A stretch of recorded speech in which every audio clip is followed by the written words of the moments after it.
hay un dato que probablemente no conoces. En México, el maltrato animal es delito en casi todo el país. Hay leyes, hay penas, hay cárcel contemplada. Y aún así, solo se castiga el 0.01% de los casos. Eso no es un sistema que falla. Eso es un sistema que decidió no funcionar. Y lo que eso revela sobre nuestra sociedad es mucho más perturbador que el número. Es lo que ese número dice de nosotros. Porque el maltrato animal no es solo un problema de crueldad aislada. Es un espejo. Y lo que refleja es incómodo de ver. Hoy vamos a hablar de lo que la ciencia, la criminología y los datos reales dicen sobre la violencia hacia los animales en este país. Y te adelanto, la historia que vamos a contar no termina con los animales. Empecemos con los números, porque son contundentes. Según datos del INEGI recogidos en la Encuesta Nacional de Bienestar Autorreportado de 2021, el 69.8% de los hogares mexicanos tiene algún tipo de mascota. Eso representa aproximadamente 80 millones de animales domésticos en el país. 43 millones son perros. 16 millones son gatos. El resto, otras especies. Ahora bien, de esos 80 millones de animales, el Instituto Belisario Domínguez estima que 7 de cada 10 sufren algún tipo de maltrato. 7 de cada 10. Y sin embargo, aunque el maltrato animal es delito en 31 de las 32 entidades federativas del país, con sanciones que incluyen cárcel y multas, solo se castiga el 0.01% de los casos reportados. Eso lo confirma la Cámara de Diputados en un documento publicado en febrero de 2025. Detente un momento en esa cifra. El 0.01%. En Jalisco, entre 2014 y 2025, en todo el estado, solo se han dictado 4 sentencias por este delito. En toda la historia de esa legislación. 4. Y en la Ciudad de México, entre 2018 y 2024, se abrieron más de 2.000 carpetas de investigación, pero apenas 19% llegaron a juicio. Esto no es un sistema que falla. Es un sistema que ni siquiera intenta funcionar. Pero aquí viene la parte que cambia completamente la conversación. Durante décadas, investigadores en criminología, psicología forense y trabajo social han documentado algo que se conoce como The Link, el vínculo entre la crueldad hacia los animales y la violencia hacia las personas. No es una hipótesis romántica.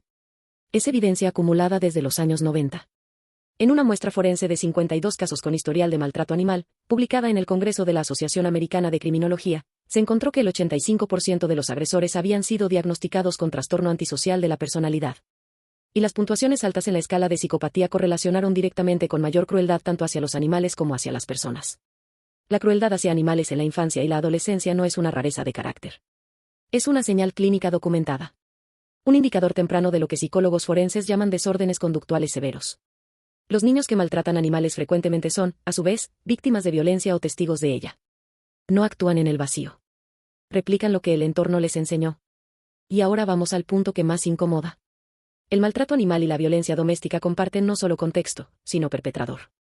Un estudio realizado en Jalapa, Veracruz, publicado en la revista académica Derecho Animal, recogió datos de 80 personas de grupos de apoyo para víctimas de violencia doméstica. Los participantes reportaron amenazas y maltrato físico y psicológico hacia sus animales como parte del patrón de abuso que vivían dentro del hogar. Esto no es excepcional. Es sistemático. Datos internacionales documentados por Animal Health, citados en investigaciones de la Universidad de Murcia, muestran que entre el 71 y el 86% de las mujeres en refugios de violencia doméstica reportan casos de maltrato hacia sus mascotas. Y casi la mitad de las víctimas admite haber permanecido con su agresor para no dejar a su animal. El agresor sabe perfectamente lo que hace. Daña al animal para controlar a la persona. Es una táctica de terror afectivo. En los casos donde tanto la persona como el animal son víctimas, el agresor es hombre en más del 80% de los casos, según datos publicados por la Cátedra Animales y Sociedad de la Universidad Rey Juan Carlos en 2025. El maltrato vicario, es decir, la violencia hacia las mascotas como herramienta de control sobre la pareja, ya ha sido reconocido en marcos legales internacionales. En México, esa conversación apenas comienza. Entonces, ¿por qué seguimos tratando el maltrato animal como un tema menor? Parte de la respuesta está en cómo está construida nuestra cultura. En México, como en muchas sociedades latinoamericanas, coexisten dos narrativas contradictorias, la de la mascota como miembro de la familia, y la del animal como propiedad descartable. Esa contradicción no es accidental. Es estructural. Y se manifiesta también en el discurso público.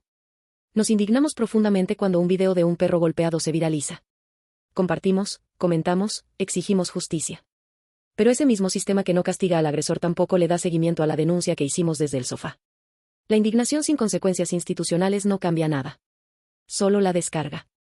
Hay algo más que los datos revelan y que pocas veces se dice en voz alta. La violencia hacia los animales no ocurre igual en todos los contextos. Está correlacionada con precariedad, con hacinamiento, con ausencia de educación emocional y con normalización del maltrato desde la infancia. No es que la pobreza cree monstruos. Pero la violencia estructural produce contextos donde la violencia interpersonal, incluida la dirigida hacia los animales, se vuelve mucho más probable. Una sociedad que no protege a sus miembros más vulnerables, sus niños, sus adultos mayores, sus mujeres, sus migrantes, tampoco protege a los animales. La crueldad no existe en compartimentos.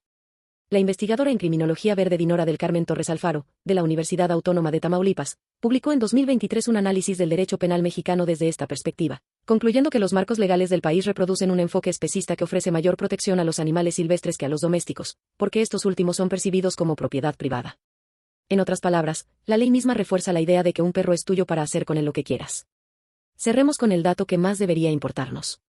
Entre 2019 y 2025, la Procuraduría Ambiental y del Ordenamiento Territorial de la Ciudad de México recibió más de 23.600 denuncias por maltrato animal, según un reportaje de La Jornada publicado en enero de 2026. De esas más de 23.000 denuncias, a finales de 2025, más de 1.600 carpetas seguían sin resolverse. Y eso es solo en la Ciudad de México. Solo de los casos que alguien se atrevió a denunciar. Solo de los que llegaron a una institución. Cada 60 segundos, un animal en México. Pero detrás de ese animal, en una proporción estadísticamente significativa, hay también una persona siendo amenazada, controlada o golpeada. El esqueleto en el closet de este tema no es solo el maltrato que vemos. Es todo lo que ese maltrato está encubriendo. Y mientras el Estado mexicano siga resolviendo el 0.01% de los casos, ese closet permanece cerrado, lleno y creciendo.